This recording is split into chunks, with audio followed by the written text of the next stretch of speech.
Welcome in. I am the Crypto Bull God, and this is all in the charts. If you appreciate the fact that I'm live streaming every single day with logical TA content within the crypto space, hit the thumbs up, drop me a comment, or if you don't appreciate the channel, hit the thumbs down and explain the analysis there. Make sure that you click the bell icon for notifications to know when I go live. Yeah, good day in the markets today. I don't know how much everybody was paying attention to Gary Gensler testifying before Congress. I viewed that as a sideshow. There wasn't anything material that was going to come out of it. I listened to a lot of it. What's up, YC? I listened to a lot of it. A lot of it is, as it always does. It seems like everything nowadays is politicized. There was a lot of politics in there. There were Democrats kissing his ass. There were people on the other side who were attempting to grill him, and he just evaded every question. So, anywho, before we get into the charts for today, there's going to be plenty of time for Q&A. I'm going to kind of review some charts that I see are at least trending on, predefined crypto lists that I have, but there'll be plenty of time for Q&A. I don't know about you guys. Generally, good evening, Rashid. Good to see you. I don't know about you guys, but I tune into Cryptos R Us, George's channel there, to stay on top of on news events and just so that I'm staying current, because he does cover the most relevant, for the most part, current events. And he had indicated this morning for all those Star Trek: The Next Generation fans, I didn't know that he was. I'm not a Trekkie. I'm just a Star Trek: The Next Generation person. And he said that the long and short is that season 3 that came out, you don't even need to watch the first 2 seasons. Apparently season 3 is like a pickup of some sort from where the Next Generation left off. The rest of the cast comes back. Is that true? I don't know if anyone else agrees with that, but if season 3, I'd be curious if you want to drop a comment if you're familiar with season 3, which is the final season of Picard. Fun fact about the Crypto Bull God. So, again, it's just Star Trek: The Next Generation. There's no other Star Trek shows. Star Trek: The Next Generation is one of my all-time favorite TV series. And I've watched that series. I'm not joking when I say this. I've watched all the seasons, the entire series, multiple times. Now, I can count on one hand, but I'm going through them at the moment. I'm on season 4, but I don't have a lot of time to watch TV right now. I've been busy doing this, honestly busy doing this, and not really watching much TV at all. But I might catch half an episode a night or something like that. So it's got me excited to watch Picard season 3. So I'm curious if anyone else is aware of that. So drop me a comment. I don't know if I have any semi-Trekkie or Trekkies, or at least Star Trek: The Next Generation fans. Thumbs up to everyone new tuning in. Appreciate the support. When you guys hit the thumbs up, I hate always bringing up about hitting the thumbs up button and all that stuff. The reason you want to do it is it basically within that YouTube algorithm, if the algorithm catches up that a channel has a lot of likes, it's going to increase the likelihood that it's going to spread out based on the hashtags I have, and it's an educational content channel. So I would appreciate it. Never seen an episode in your life. Kevin, you are missing out. Let me tell you, that casting crew. Again, didn't spend a whole lot of time at all whatsoever going through charts. Didn't have time, quite frankly. I was working. So, so didn't have a lot of time to prepare for this morning. I wasn't actually putting thought into the live stream. I was just kind of assessing what was going on in the market. But what I can do is I can kind of eye my list here, pick up on a few tokens, cover what's important. Like I said, judging by how much time has gone by and how much time I'm expecting to cover on the charts here, plenty of time for Q&A. So make sure you stay tuned for that. Chart anything you want. Bitcoin, look at the price action on the 12-hour that has occurred since yesterday. Not surprising. You get your opportunity for a little sell-off here, and we jumped right back up. Again, wouldn't surprise me one bit. I've spoken to the fact yesterday, if you were here, about these little sell-offs that when you zoom out, when we zoom out on a chart, and you go back in history, these drop-offs seem like nothing because you jumped up from $10 to, $70,000. But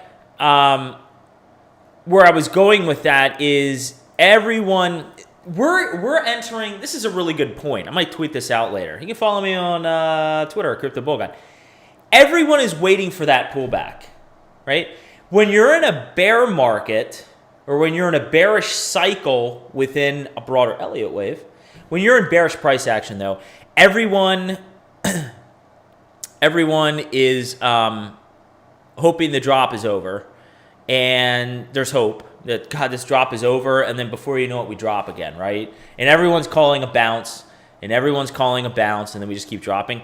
We're in an environment right now where we're very bullish, and everyone is waiting for the next big drop when prices are just recovering and going up, and it's a little blip on the radar. So I don't know when we're going to get that 16 to 20 or 25% correction in Bitcoin, or maybe even upwards of 30%. I don't know when that's going to happen. No one knows, okay? We know there's negative divergence on this chart as well as a couple other time frames I've spoken to. But let me just tell you, if we kind of zoom out here for a moment, if hypothetically we just continue to remain a little overextended and ignore the negative divergences, there's no reason we couldn't shoot up to 35.5 before we get some sort of a more significant pullback to maybe even a psychological level of 30 before bouncing up again, right? And the case in point there is that we're at 30,371. So if a correction occurred all the way up at 35,000, maybe it only takes us down to current levels, right? This is not the type of environment, in my opinion, unless if you're an expert trader, that you want to be shorting, okay? I've been here long enough. Again, my responsibility, that's how I would view it. My responsibility and what I owe to myself and what I owe to my viewers is to simply communicate what the chart is telling us. And it's a game. It is a game somewhat of numbers, okay? There are no certainties. But one thing that is becoming more and more clear, we can't say it even with 100% conviction, but the thing that has become more and more evident to point us in the direction that we're in the middle of some sort of large upswing to the upside, okay? We've been oversold for a while. The correction is, the bottom is most likely in. No one can say definitively it's in until we start creating new all-time highs. But the wrong thing you want to do is fight the trend. I mean, you can see literally, this is a stair step, right? Stair step, a stair step. Looks like we're forming a little floor here, and it looks like we want to go up again. When we're going to get a significant pullback, it's anyone's educated guess. We can use the charts to give us probabilities, but I'm telling you, I've seen this price action enough to know we are at the point. Remember me saying this, okay? I saw this shit when we were down here at, 27, 26, 28. People talking about a pullback to 20,019, and I just wasn't seeing the case for that. Keep an eye on this, okay? If you're on Twitter, okay, and you're pretty active on there, keep an eye that what you will see is the more we continue to go up, people are just, this is what disbelief is. Well, there's a CME gap. We have to get a correction. There's got to be a 20% correction. The CME gaps don't fill all the time, all right? So prices can continue going up in this sort of environment. At some point, like I said, at some point we're gonna have, that 16 to 30% pullback. But in my opinion, that is an opportune time to scale back in if you want to increase a position, because again, my view that I've been communicating since the middle of last year has been that this has been an expanded flat correction as part of an Elliott wave structure. We're still waiting for new all-time highs this year, okay? So I'm not, unless if something fundamentally changes in the charts, I'm not planning on selling a dime. I'm just going to say that, never financial advice, I'm not planning on selling a dime until Bitcoin starts breaking its all-time highs. And then that's when you have to have your sell strategy in place. But again, unless if something materially changes in the charts I've shared with you guys, I'm not selling anything. I'm not selling a single damn thing. Again, here's another point I will hit on that I've hit on before, okay? And I want to reiterate, I haven't touched on this in several days.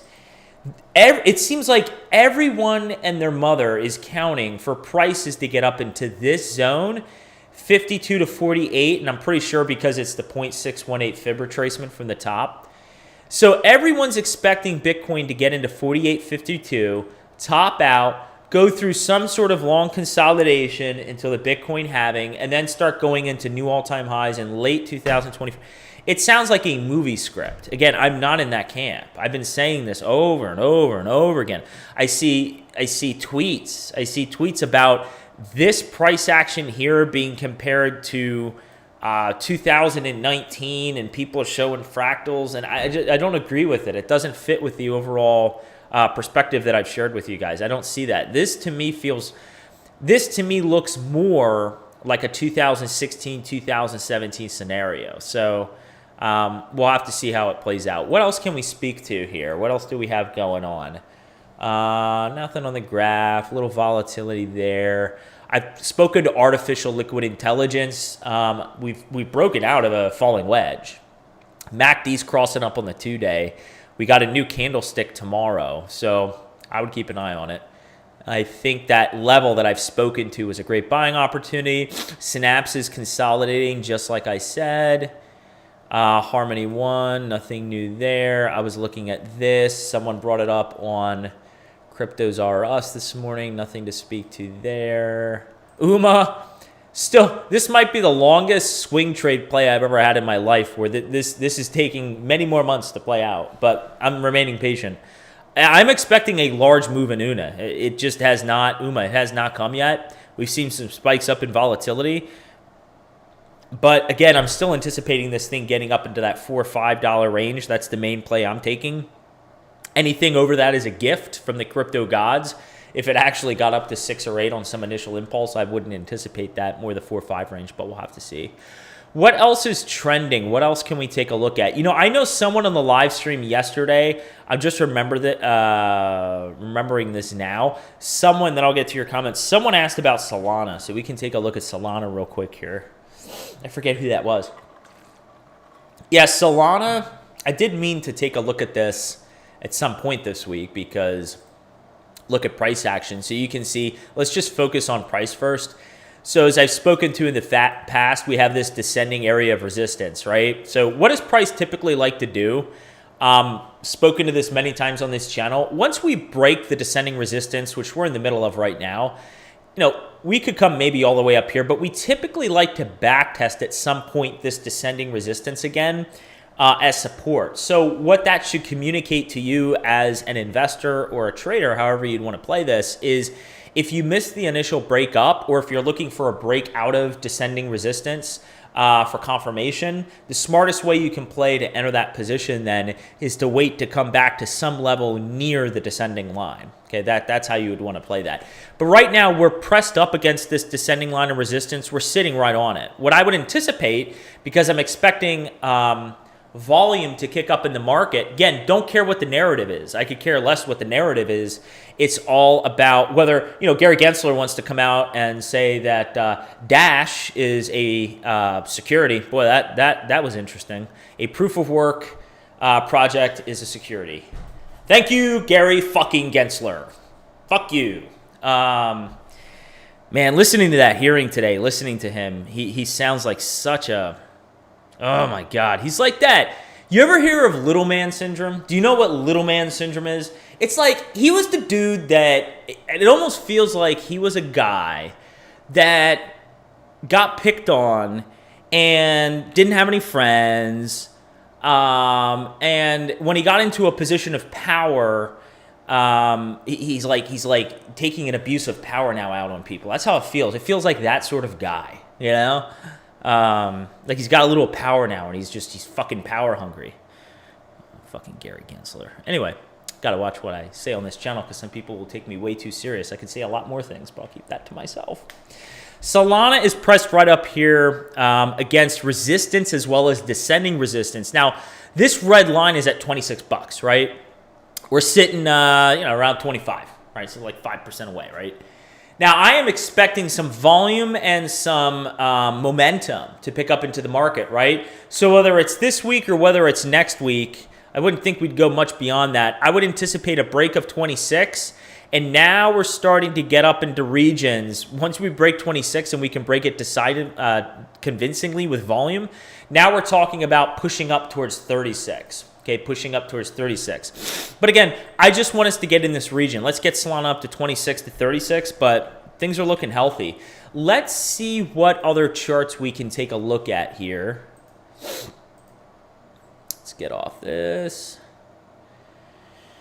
Okay, what else is picking up momentum today? Guys, if you have Flare tokens, did you make sure to wrap and delegate to receive future airdrops as well as some staking rewards?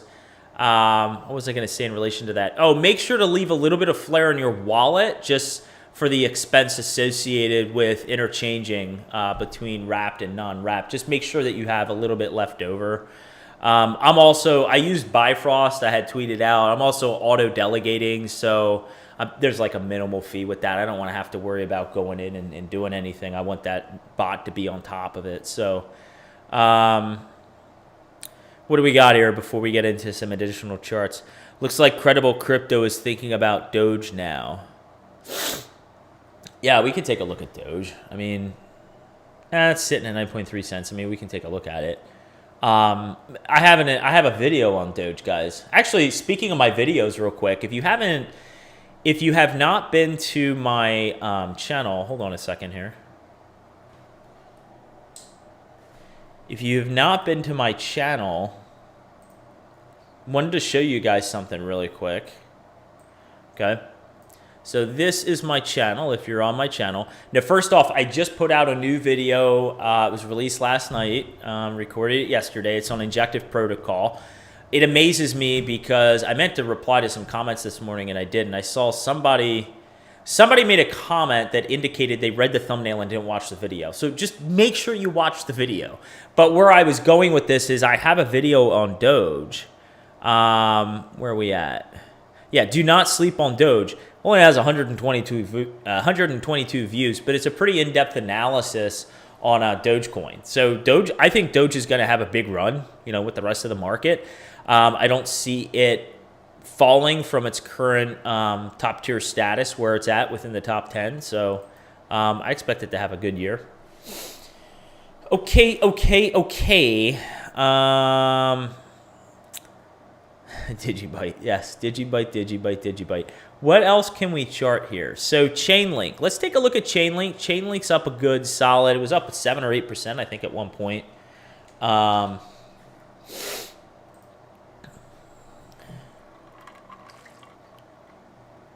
Nothing significant yet.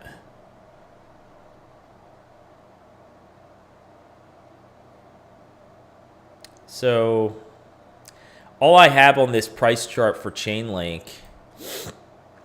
is the RSI showing the RSI divergence. So the RSI is increasing in value while price is going sideways.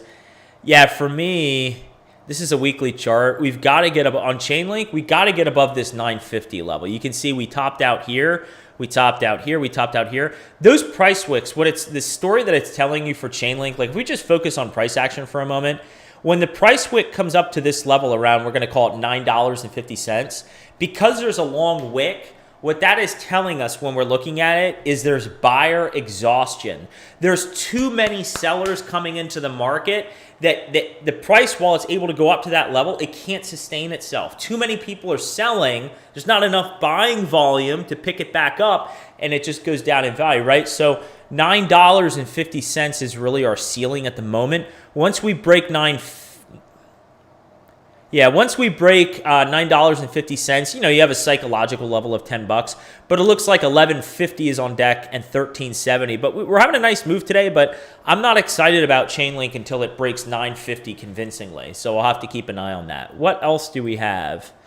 Let's go back to the main list here. Any other large movers? Harmony One we just spoke about the other day. I don't know that I see it's up 5.5%. It's actually moving because it was lower than that. Let's see. Do I have anything to share on Harmony One that we didn't talk about yesterday? This is a really simple chart. This is a 3-day. Now, what I like to see, okay, first thing that catches actually my attention, look at the volume spike down here. See the volume? Volume precedes price. Love to see that. We really want to clear 2.7 cents, and we wicked up here towards 3. I know I don't have the horizontal areas of resistance here on Harmony 1, but I know around 3.1 or 3.2 cents is a big area of resistance, and I think 4.1 cents. I mean, I'll get a little bit more excited about the price action on Harmony 1 once we start clearing. I would say for me, recall on the chart, 4 to 5 cents. When we see Harmony back up to 45 cents, I'm going to get a little bit more excited. But for now, I will say this, on the 3-day, look at this MACD cross. Now, it's just one indicator. I understand that. The stochastic RSI is also good, and the RSI is still at a real healthy level at 63. Keep an eye on this, though. The MACD, when we had our positive cross back here, okay, this is what I'm referring to. The MACD was under this trigger line at 0. This is the trigger line, 0. We're above the trigger line, and we're getting a cross. I would expect a more significant move to the upside, and I really want to get above 5 cents. Like, you want to see Harmony 2 times the price that it is today to get a little bit excited. But let's clear 3 cents to start. Good day, though. Let's see if the price action can hold up. And this candlestick, good. A new candlestick prints tomorrow on a 3-day. Good. Solid. All right. H-bar, Digibyte. Gala. Meant to talk about Gala. So, heard this morning that Gala is... I wanted to ask you, I wanted to look up, it's not going to... impact me is the word I was looking for. It's not going to impact me, but I don't know if anybody knows off the top of their head, and I'm kind of curious. So, situation real quick for those that are not familiar with Gala. So basically, I guess Gala came out, and again, I'm just going based off the news that was shared on George's channel earlier this morning, but that I caught up from last night on, because that's what I do in the morning. So apparently Gala is doing an airdrop, and you're like, oh, an airdrop, how can you take advantage of that? Well, first off, it's not a fork, a hard or soft fork of the chain. What it is they're literally replacing Gala 1 with Gala 2. So any Gala 1 users will be replaced, their tokens will be replaced with the new tokens. So they're gonna have some burning mechanism in that's deflationary, I guess. But that's what's going on with Gala. But as far as the chart is concerned, and it's going to be interesting. I guess there's 2 questions that I had on that going back to this before we chart. One is, when the airdrop takes place, I'm wondering what's going to happen on the technical side as a chartist. Like, will this chart, what will Gala 2 be, what will its ticker symbol be, basically? Because my understanding is, if you're a Gala 1 holder, you're not getting a brand new supply of Gala 2 chain tokens on top of your Gala 1 tokens. It's going to be replacing those tokens. So that's my understanding from the video this morning. Maybe I'm incorrect. But if that's true, if those tokens are replacing the current tokens, I'm wondering what the ticker symbol is going to be. And then I'm wondering from a tax, this is what I was wondering.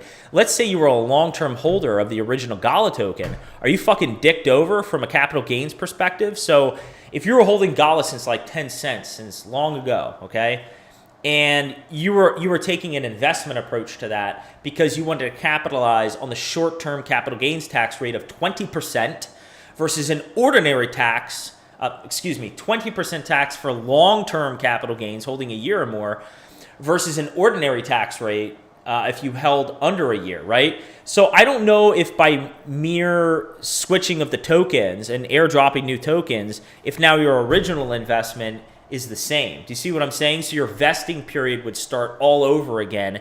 And theoretically, if you sold, tomorrow, if it was 12 months under the old token and now it's only a day, you'd be taxed at a short-term capital gains tax. I'm hoping all that makes sense to everyone, but those were the questions going through my head.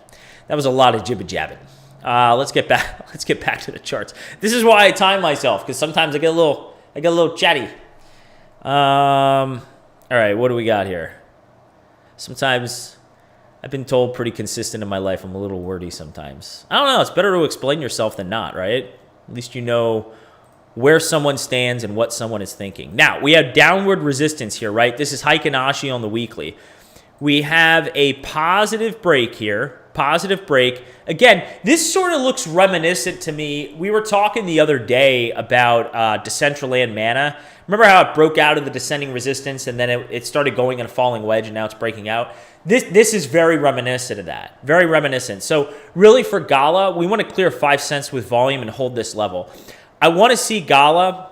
I want to see it retain its value between 5 and 7.2 cents. Once we clear 7.2, there's a lot of room to run to 12 cents. So let's get in this zone. Let's consolidate a little between 5 and 7.2 cents. And then let's punch up and try to get into an area between 7.2 and 12 cents. So that is Gala. How about the price indicators? MACD looks good. We're almost over the trigger line. The RSI, where we at a 50, 60, 50, 50. Okay, we're neutral. We got a lot of room to the upside. Stochastic RSI looks like it wants to cross positive. We're only at 58 under 60. Nice setup here, I gotta say. And I think the airdrop is in 2 weeks, so we'll have to see if price does one of those run-ups and then sell-offs afterwards. Adam Daly has a nice trendline break. Why is Adam not on my list here? Like, what the hell's up with that? Who made this list? I gotta fire my AA. I have an AA that makes these lists for me, and she fucked up pretty bad, so gonna have to fire her ass.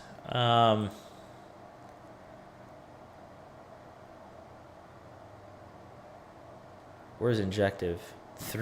Only down 3.5. Wow. You guys need to check out my Injective Protocol video. Let's take a look at Adam. Adam is the ecosystem associated with Injective Protocol. You said Adam Daly has a nice trend line break.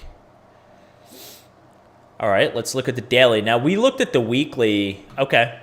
Yeah, I see what you're saying. So if what you're talking about, yeah, that's like, I mean, that's literally perfect. Closed at wick here, then open right here and just punched up. Yeah, so we're starting to break. You can see, now this is on a weekly, okay? Let's get off the price indicators, but you know, it's funny. This was actually one of the charts. Let's remove some of this. This was one of the charts I remember pretty early on doing like a Bitcoin crypto weekly live stream on like Sunday. And I remember this chart coming up, and I remember doing this live. Look at that. Look at that price confluence. I'm just extending it out. Look at that. Now it's temporarily as support. That's funny. Funny how price confluence works, isn't it? Let's look at... So you can see we broke out of the descending resistance. We're sort of in a falling wedge. I bet you I could draw a falling wedge with this. Look, we're basically... Oh, yeah, I can draw a falling wedge. Can you draw a falling wedge? Look at that shit. Falling wedge. Did I not call it? Did I not call that? So we broke out of the falling wedge, okay? To Brian's point, we broke the descending resistance. You can even see it on the weekly, okay?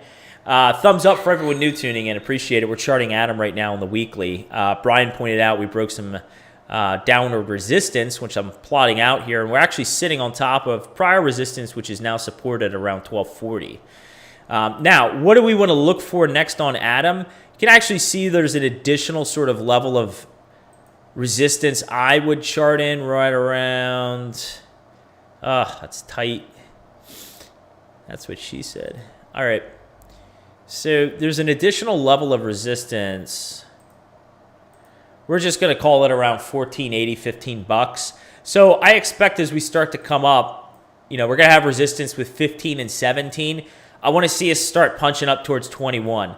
Let's get into a zone between 17 and 21. Why do I say getting into a zone between 17 and 21? This region right in here? Well, let's come over here. What happened? On this prior swing low, okay, prior swing high, excuse me, on this prior one here, we couldn't break 17 like 20, all right? So it would be bullish if we could break above it, form it as support, And then we're in here for a little bit because we got to break 21, right? Just creating the stair steps, creating the stair steps, creating the stair steps, all right? So that's what I would want to see on Adam, but this looks like a good setup right now. Very good setup. Like the MACD, the stochastic RSI, positive cross. We're only at 33 over 25. This, Brian, is a sexy setup. That's what I would call this. All right, what else we got going on? Anything exciting?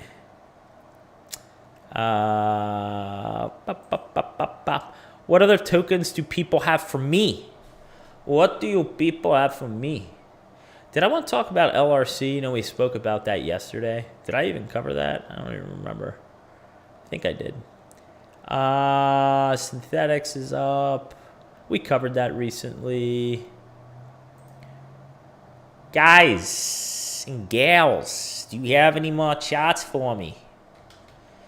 It's my Boston accent. Do you have any more charts for me? What's everybody doing for dinner today? I'm making some cilantro lime salmon. Sounds pretty good, right? A little olive oil, a little sea salt. Got a little garlic going on. A little garlic. Fresh garlic. Fresh garlic. You got the lime juice. You got the cilantro. You got the olive oil. Did I say that? You got yourself a good dinner. What am I having as a vegetable? I bought some frozen whatchamacallit, as my grandmother used to say. I bought some frozen cauliflower rice from Costco, so I think I'm going to be checking that out. It looks pretty good, actually. I was going to do Brussels sprouts. Maybe I'll make a little bit of Brussels sprouts and throw the cauliflower rice in there. I am excited about dinner, so if there's no other TA questions, we're going to get rolling. Real quick, I see there's a comment that dropped in. I'll get to that in a moment.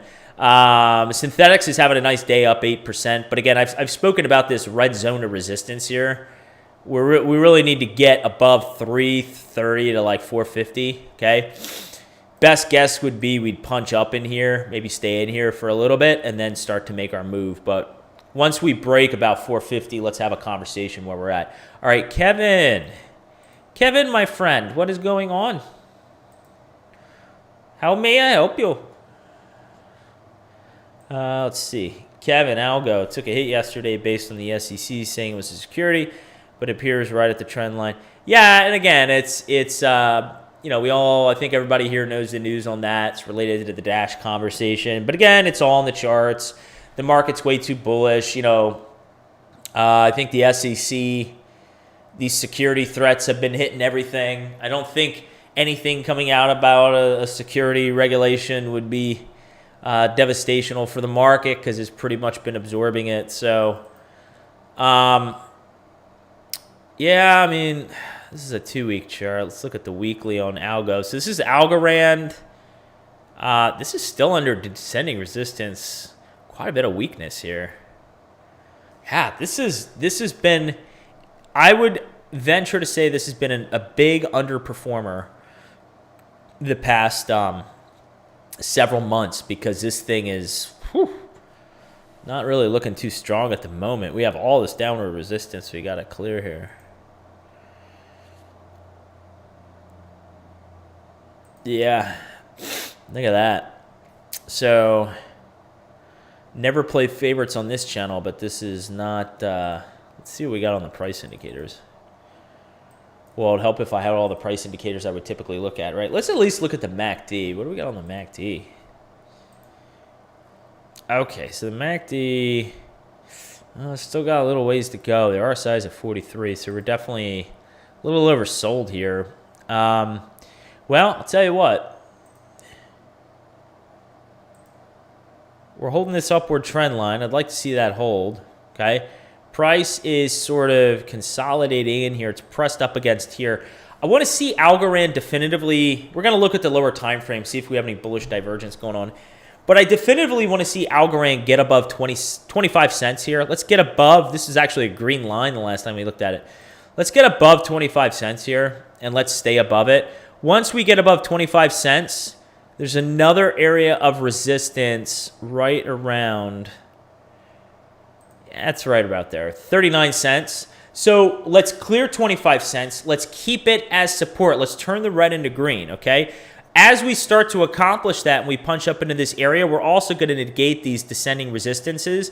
Then it's a matter of consolidating a little bit, but then let's punch up to 39 to 44. That's what we want to look for. Now, is there any reason to be bullish? Anything in the charts, at least in the short term, not long term, just short term? I mean, we're coiled up. I will say, I do, you know, the one thing I like about this chart is we're coiling. Okay, there's no bullish divergence, even on the daily. Nah, there's none. So there's no bullish divergence. I mean, it would be a lot more bullish if I was swing trading this, right? Because I do not have a long-term position in Algorand, okay? But if I were looking to take a swing trade like I did with UMA, like I've done with other projects that I tweet about and talk about on this channel, right? This, just the price action alone, looks like a nice opportunity because we're coiling in here. And I also know how this chart looks in relation to the market, okay? The market is very bullish to me. So a rising tide lifts all boats. So as momentum picks up in the rest of the market, momentum will pick up in this chart, okay? So I think that leads to an increased likelihood that we'll see a push up rather than a push down. The only thing that would make me feel even more bullish about a trade setup like this is even if we didn't see bullish divergence on the weekly, I'd be okay with that. What I would want to see, and actually there is, looks like there is bullish divergence on the weekly. Hold on. Right here. There's bullish divergence. Let's draw from here because you can, well, no, draw from back here, really. So even though the blue line, want to make this case in point, even though the blue line goes through here, this, you would argue, this reading here of 31, right, you would agree, sorry, is greater than the majority, except for 1 point here, 32.31, is higher than the RSIs here. So it's relatively increasing in value as price is going down, okay? But when I go to the lower time frames, I'm not seeing anything suggesting a breakout to the upside within the next several days here with this bullish divergence. I like seeing bullish divergence on multiple time frames, leading to the conclusion that seller exhaustion's really come in. There's strength that is just fading off on the sell side, picking up on the buy side, leading to a move up. But I will say, based on this chart, I like the trade setup because we're running right up against this region here, and my view on the entire market is we're going to be picking up a lot of momentum and volume, so I would expect a punch to the upside. So that is what I would be watching, excuse me, on Algorand. All right, I did not have any other charts, so if you appreciate the content, make sure to remember to hit the thumbs up button. I will be back tomorrow. I'll be back every day this week. Stay level-headed in this market right now. I'm telling you, we are at this moment where everyone is trying to anticipate that next drop and that next level. Well, Bitcoin's going to hit 25. Bitcoin's going to hit 23. This price level, this retracement level, this CME gap, whatever the hell it is. But been here long enough to see that the same thing happened back in 2020, 21. So just keep a perspective in terms of on a higher time frames where we're at, right? Don't focus so much on a 4-hour time frame, okay? So stay level-headed. But until next time, spread awareness and carry the education forward. Take care, everybody.